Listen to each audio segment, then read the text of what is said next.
tossers have thrown it out the door with their behaviour this week. They should be ashamed of themselves. They should absolutely look at themselves in the mirror and wonder what the have they been doing. They're hissing at us and calling us cheats in the Lord's long room, and they have the gall to say, talk to us about the spirit of cricket. Absolute bullshit. There's a big appeal that's hit him on the pad. He's out. Lions gone. New South Wales are 9 down. Onto Sydney Road, and it's hit a car. Oh, I think it's hit a car. What a way to bring up your 50. All you want is to leave it all behind. Now there is a simple remedy to stay fit for all eternity. Hello everybody and welcome to Cricket Unfiltered. It is the day before the World Test Championship final begins, the day before Australia embarks on another quest to lift another ICC trophy to add to their very full trophy cabinet.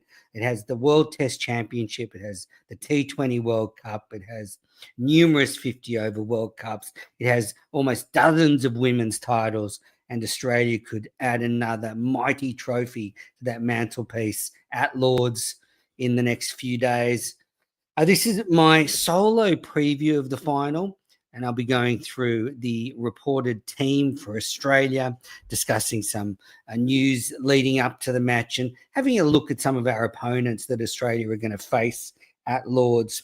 But yeah, let's start with the big news. It would appear Australia's 11 is pretty much locked and loaded. And yes, Marnus Labuschagne will open the batting with Usman Khawaja. So it appears that Khawaja and Labuschagne will open. Cameron Green will bat at number 3, Steve Smith at 4, Travis Head at 5, Bo Webster at 6, Alex Carey at 7, and then Stark, Cummins, Lyon, Hazelwood. So Australia are going to leave out Constas, they're going to leave out Inglis, and they're going to move Marnus from number 3 to opener. So initially, and I've said this on Cricket Unfiltered, I have my doubts about this for a few reasons, mainly because of the balance at the top of the order. You've got Khawaja and Labuschagne who are quite conservative, followed by Green and Smith, who are also quite conservative. And so you don't get to our counter-attacking players until right at the end when we get to Head, and even Webster's a very correct batsman, but still, and Carey's obviously in great form at 7, but it's not, it's not an aggressive top order. There's no Warner, no Constas, no stroke maker to take the attack to the South Africans. But this is what I'm telling myself. And this is what I'm asking. Can Marnus Labuschagne do a Justin Langer? Justin Langer, when he batted in the middle order, wasn't particularly aggressive, was very conservative. But for some reason, when he went up to the top of the order, the new ball, the field up, he played more shots. I know he was with his great mate, Matthew Hayden, but we saw a different Justin Langer.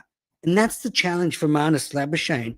Can you be a different player at the top of the order? Because you can't allow the opposition bowlers to settle, especially good bowlers. You need to be pouncing on the bad balls. You need to be putting pressure on them, at least at one end. And Khawaja, we know he sits back, he leaves a lot of balls. So can Marnus go up there and do what Langer did and transform himself? And with batting at the top of the order does come some benefits. As I said, there's a lot of gaps in the field. The bowlers are trying to get wickets, so they'll be pitching up. You'll get half volleys if you're good enough.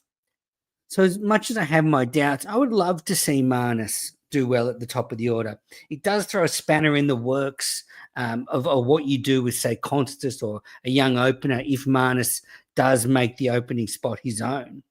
But in the end, Khawaja doesn't have long left. So if you went into the Ashes with Khawaja and Marnus, although, again, I'd be worried about the style of play. But as I said, if Marnus can turn it around and bat like JL did and turn it around, then why not? And then Khawaja retires and you bring in Sammy Constas. It's a huge gamble to try Marnus at the top of the order, and they're backing someone who's played in the team right through this World Test Championship. I think they've got the selections wrong in the last few test matches. And I've said this many times. I think they should have played Constas in Sri Lanka to give him more time at test level. And then I think this selection right now would have been easier, one way or the other. So that's good. So Khawaja, Marnus are going to open. Cameron Green is going to come into the side and bat at 3. And then Steve Smith is going to bat at 4. Steve Smith was interviewed yesterday at Lord's, and he was asked about his form, and he said he took 2 months off batting after the last summer. He's been in New York, he's been having a good time, and then he picked up the bat and he's got right back into it. And bad luck for South Africa. He said he thought it would take longer for him to get into form, but he's feeling really good. He hasn't had to work as hard to get back into rhythm. And he was asked if he's found his hand, because he often says if he finds his hands, he's in form. And Smith said, "My hands are here." So look out, South Africa. Look out the West Indies after. Look out England in the Ashes. Maybe Smith can do it. And thank God those stupid rumors Ed Cowan started on his podcast about Smith retiring were not true. I was just reporting what Cowan said.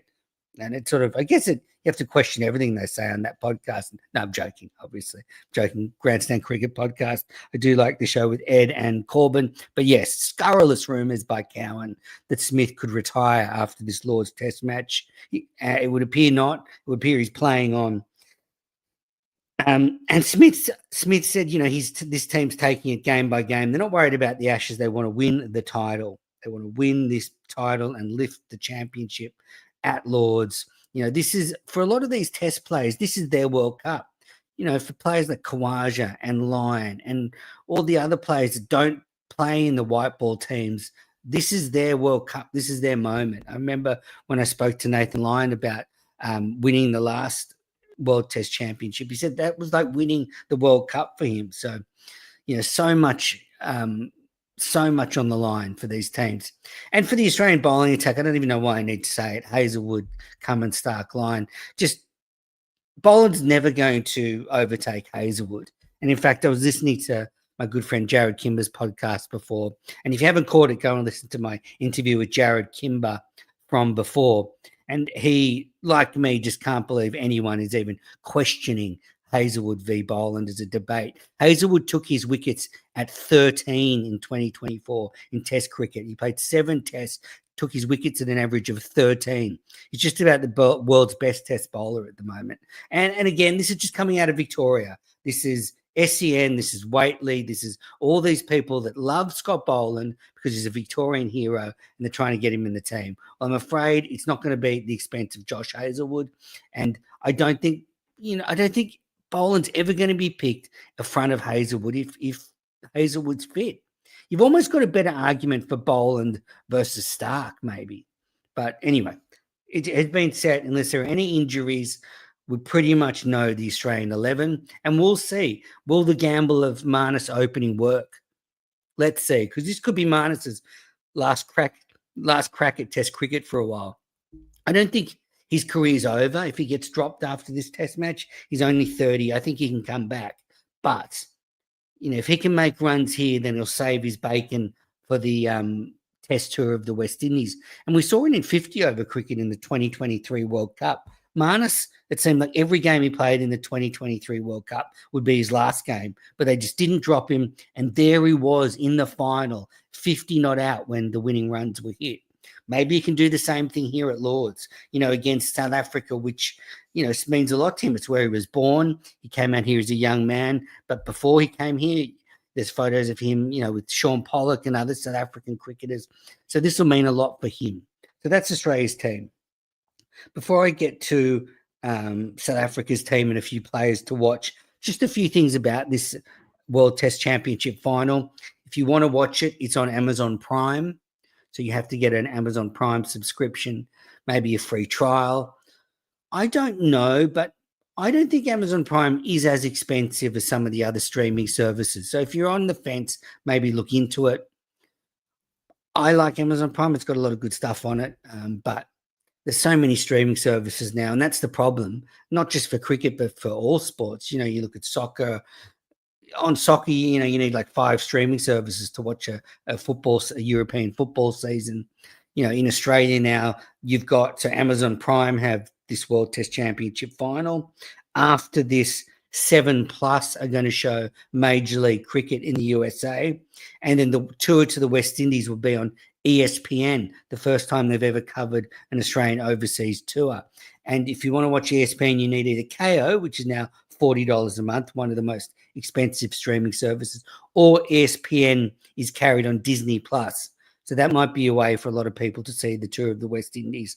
If you've got kids, you might most likely will have Disney Plus. So yeah, if you want to watch the World Test Championship final, and so there you go. That's what I was just saying. Look at all those streaming services just to watch cricket over the next couple of months.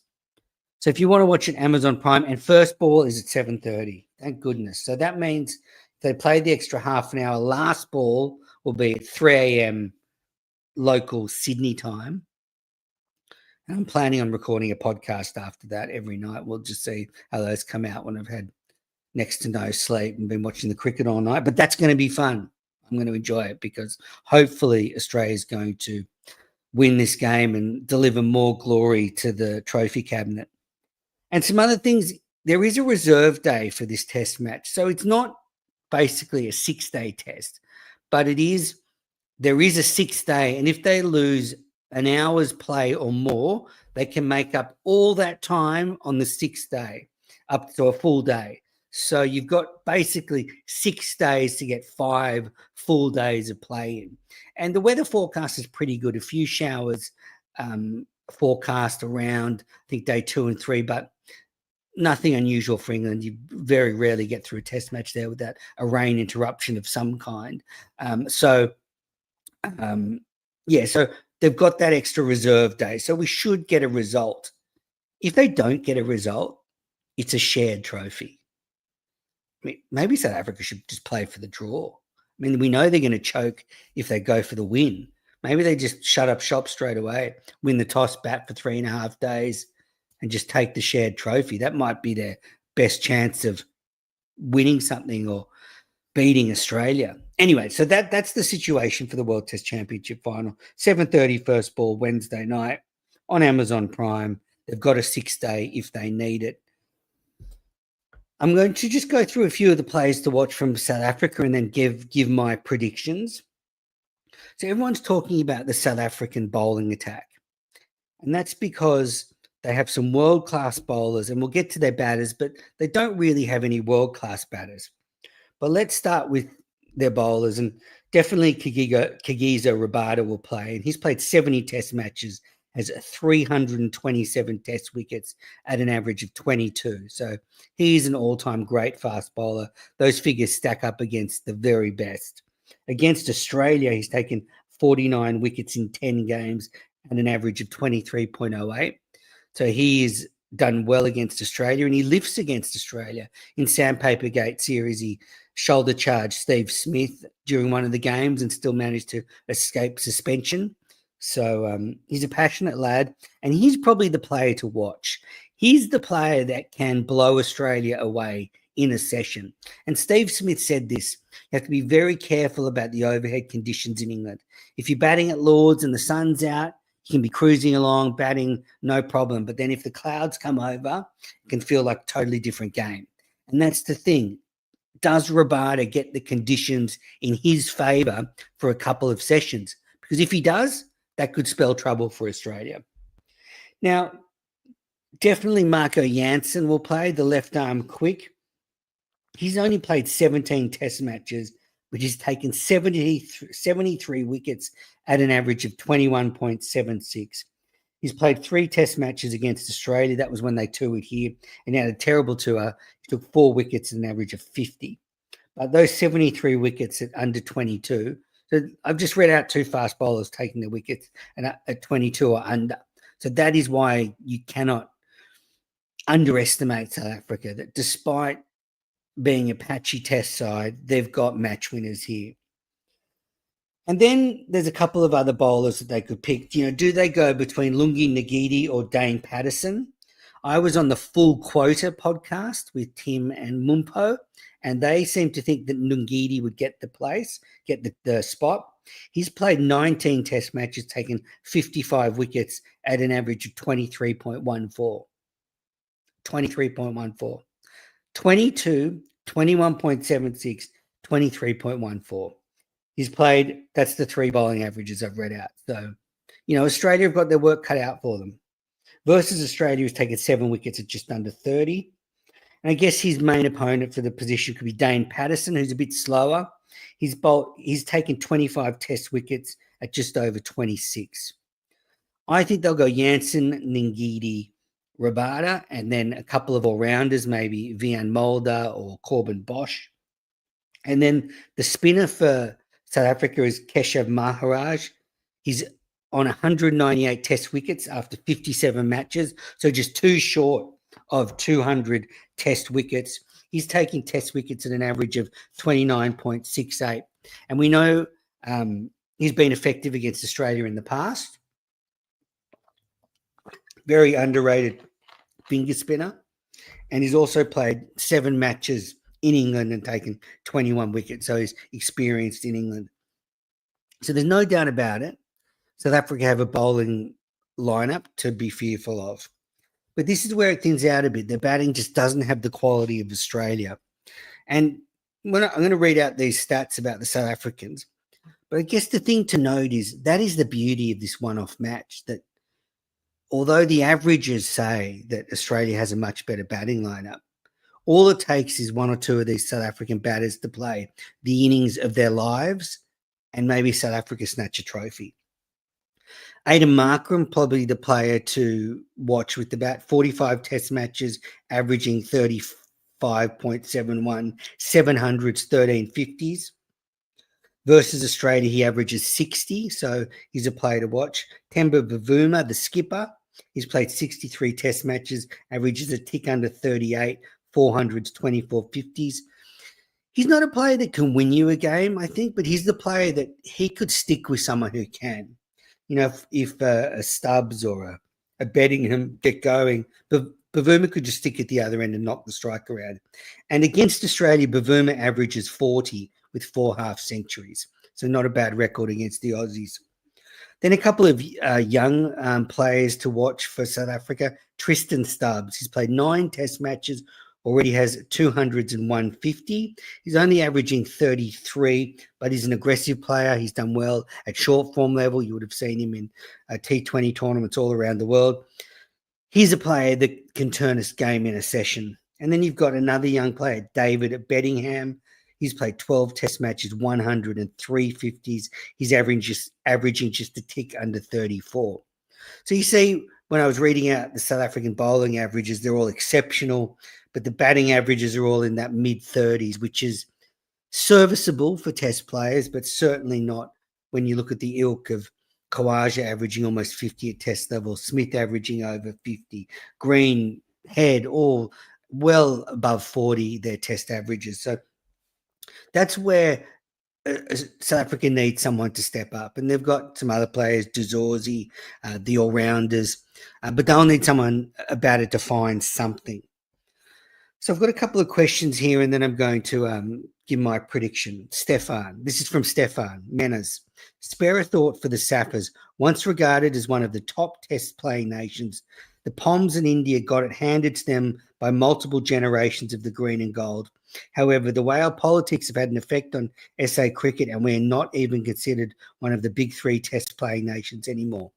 I know we would have to play out of our skins to get the best of you at Lords, but I would remind you and the cricket world that the game is poorer if there's but I would remind you the cricket world the game is poorer if there's only 3 big nations.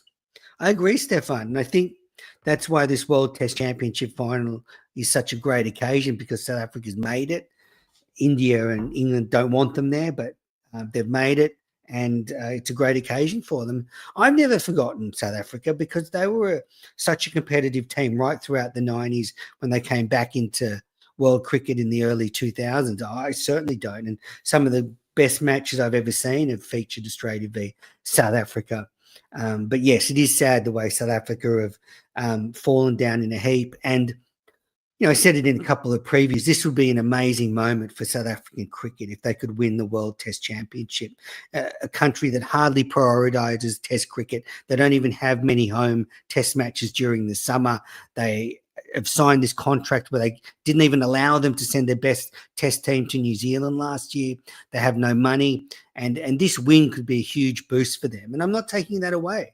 I still don't want South Africa to win. I hope Australia piles more misery onto them. But if South Africa do win, then it will be great for them, great for Test cricket in South Africa. And yeah, you can't take that away from South Africa. All right, now, last question. This is from Mel, the Yorkshire correspondent. And he's basically asked, surely at least the World Test Championship should be decided by a 3-test series. We wouldn't settle the Ashes or the Border Gavaskar series with a one-off game. Mel, thanks for the email, and I love hearing from our Yorkshire correspondent. He's still looking for Johnny Bairstow, I think, at Headingley. But I would say that and maybe I'm going to disagree if Australia loses at Lords, but I like the uniqueness of this one-off test match because I don't see it as being a one-off test match. I'm seeing this being the final test match in everything that's come before it in that 2-year cycle. It's not this test match is in isolation. This is at the end of a 2-year cycle for both teams, and this is the end of the series, and they play each other off, and you've got 6 days to get a result, basically, where they can't intervene. So I really like that concept. And I actually, you might have heard with Tim Wigmore, I do think that Australians, especially because of the way our football codes are played, we have, for most of our football codes, a ladder, a round robin style ladder, but then a final series like American sports do. So I think Australians are conditioned to this one-off grand final type scenario. It's not first past the post. It's not a test series. This is like a grand final in footy. You've got one game to show it all. And I think that's why Australia's done so well in World Cups, because we're conditioned that whatever happens before or after, it's what happens on that big day. You've got to perform at your best. This is the game to do it. And so, yeah, I'm glad it's a one-off test match. I think it lends to more intensity. I think it adds to the occasion. It adds more jeopardy. And I think if you had 3 test matches, you'd just be stringing it out. All right, so I am going to wrap it all up now. Thanks, everybody, for tuning in to the preview of the World Test Championship final. Now it is preview and predictions time. So no surprises. I'm predicting an Australian win. I think South Africa will pose some challenges, but I just feel that Australia have got too many match winners from bottom to top. From bottom to top. Everyone, Khawaja, Green, Smith, Head, Webster even. And then you've got Carey, who's in the form of his life. You've got Cummins, Stark, Hazelwood, Lyon. You've got the best quartet Australia's ever had together. This is the most wicket-taking quartet Australia's ever had. So, yeah, I can't see Australia losing this game. Let me find a scenario where Australia loses. Here's how they could lose. And I sort of illustrated it. Does Rabada have a couple of sessions where he just bowls the house down? Say he gets on a roll and he just knocks Australia over in a session. Could happen. Khawaja, despite being a match winner, I just said it, he's still shown when bowlers are bowling that extra little yard of pace, he can struggle. Mana struggled at county level, so he could be in all sorts. Cameron Green's never batted at 3 at test level. What if he's out there, the score's 1 for none and Rabada's bowling with a new Duke's ball? I didn't mention that, but they're playing with the Duke's ball. So that's a bit of an unknown quantity. We've never seen Australia v South Africa with a Duke's ball at Lords. So you've got that. Smith, I think Smith will be hard to stop in this test match. He could do it all himself. And, Head's hit or miss. He could get bowled by an absolute Jaffa. So, and then you look at Australia's bowling, Cummins, Stark, Hazelwood, Lyon. They haven't played any red ball cricket since the Australian summer. Since the Sri Lankan tour. And not all the players went on that and played. So, Hazelwood's just coming back from the IPL. So I guess that's where South Africa have half a chance. Can they catch Australia a little bit cold? can they just put us on the back foot early with a few early wickets and take us down? I don't know. Let's see. And Australia have this advantage over South Africa in knockout games. South Africa just, when they come up against us, they just choke in these big moments. And the South African coach was trying to say that it won't affect them, but how can it not? How can 35 years of history not affect them? I mean, you go back to the 99 World Cup semi-final, that infamous Alan Donald run out, and it just hasn't stopped since then. They are massive chokers. So if Australia can keep in the contest and push South Africa all the way, they just have to think at one point South Africa are going to choke. All right, that is it for the preview of the World Test Championship final. Thanks, everybody, for listening. Thanks, Paul, for watching live and leaving the comments. Thanks, everybody, for tuning in and sending in your comments. And I'll be back after the end of the first day's play.